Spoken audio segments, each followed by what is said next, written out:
ఈ రోజుకి ఎన్నో రోజులు? 23 23 రోజుల నుంచి రాష్ట్ర వ్యాప్తంగా అన్ని జిల్లా కేంద్రాల్లో ఈ యొక్క నిరసన దీక్ష చేస్తున్నారు.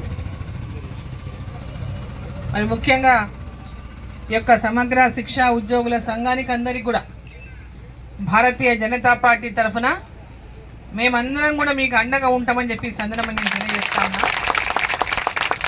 ఎందుకంటే ఈ యొక్క సమగ్ర శిక్ష విద్య ఏదైతే ఉందో పేద పిల్లలకు అందరికీ కూడా విద్యను అందించడానికి, అనాథ పిల్లలకు విద్యను అందించడానికి, చదువుకు దూరమైనటువంటి వాళ్లకు సమగ్ర శిక్ష అభియాన్ ఈ కార్యక్రమాన్ని కేంద్ర ప్రభుత్వం ద్వారా 60% అంటే 60% నిధులు కేంద్ర ప్రభుత్వమే మీకు అందరికి కూడా అందిస్తా ఉంది. మీ జీతాలలో 60% కేంద్ర ప్రభుత్వమే అందిస్తా ఉంది.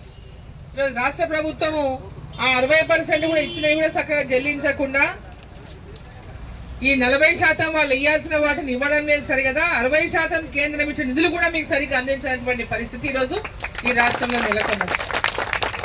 ఈరోజు ఇక్కడ మీరు ఈ దీక్ష చేస్తున్నారంటే కారణం దానికి నేను కూడా వచ్చిపోయిన లాస్ట్ టైం సంవత్సరం కిందట ఇక్కడ ధర్నా చేసినప్పుడు నేను కూడా ఆ రోజు మీ ధర్నా కార్యక్రమానికి వచ్చిన, మా ప్రభుత్వం వస్తే అక్కడ ఇక్కడ 2 ప్రభుత్వాలు మావే ఉంటాయి, మీకు తప్పకుండా మీ సమస్యని పరిష్కారం చేస్తామని మీకు చెప్పిపోయినాం ఆ రోజు.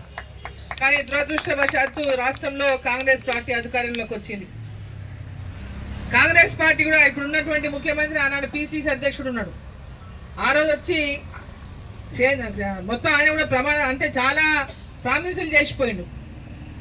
ఇదేం పెద్ద విషయం టీ తాగినంతసేపు కాదు, మీ యొక్క జీవోను అమలు చేయడానికి, మీ సమస్య పరిష్కారం చేయడానికి టీ తాగినంత సేపట్లో పరిష్కారం చేసేస్తా, మిమ్మల్ని రెగ్యులరైజ్ చేస్తా అని చెప్పిండా లేదా? మరి టీ ఇంకా సంవత్సరం అయిపోయింది, ఇంకా కప్పుల టీ ఇంకా అయిపోయినట్టు లేదు. ఇంకా కప్పుల టీ అట్లే ఉన్నట్లు ఉంది, ఇంకా దినం టీదే తాగుతున్నట్టు, అది ఒకటే కప్పు పట్టుకొని టీ తాగుతున్నట్టు.